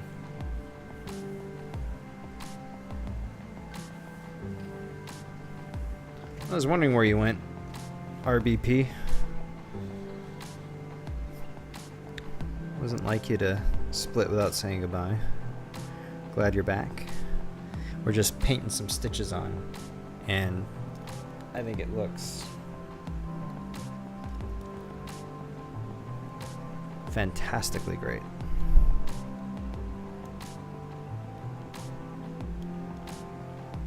What are we looking at? Sorry, I don't know where it's pointing.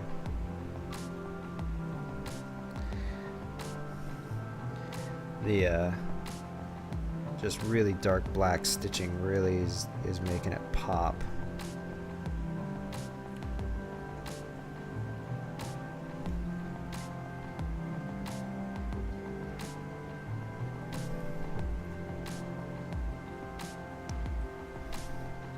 I think next time I do one of these, I actually would like to start getting into airbrushing. But I feel like if I'm going to take the time to do some airbrushing on skin to get some effects, I think I kind of want to do silicone. But I don't know, I guess latex appliances are pretty common.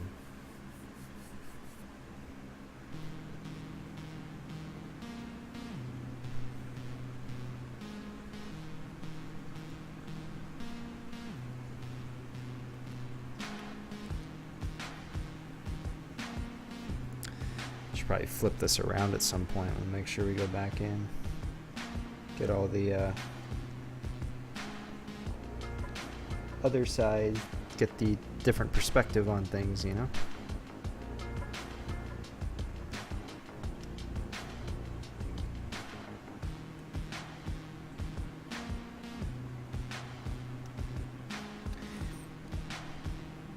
It's actually a little difficult with the lighting right now, is that having a really hard light is good for sculpting because you can see the texture that you put down when there's no other real color distinction. But now that I'm doing this kind of paint, I actually kind of need a really diffused light, I think, so I can actually see what I'm doing better, because right now I get a lot of glare and reflection from the wet paint and then shadows cast on the side that's closest to me.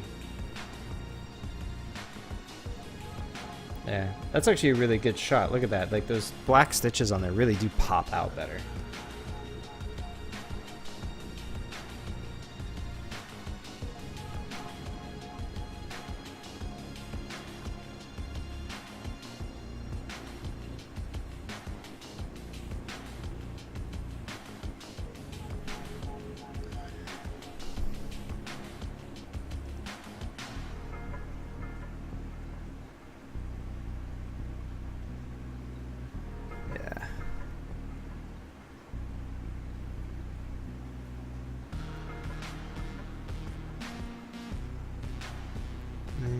Side.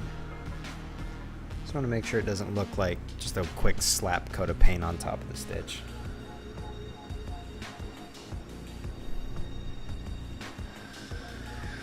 I guess there's just no way around it. Stitching is always going to be a high maintenance design approach.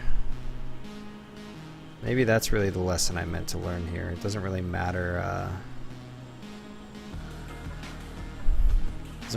how much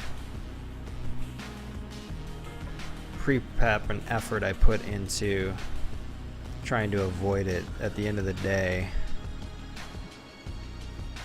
if I put stitches on, I'm going to be doing a lot of work. Oh well.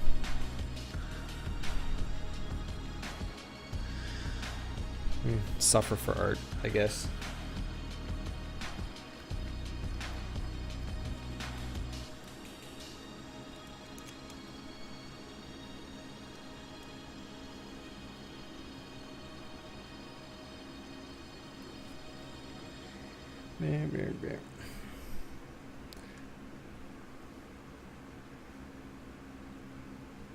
Yeah, we lost somebody. Oh well. I think it's getting a little long for a lot of people. Usually I cut out after a couple hours.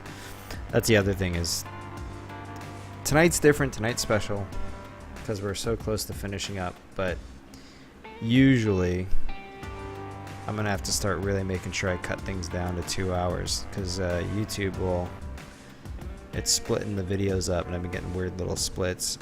So it's a good sort of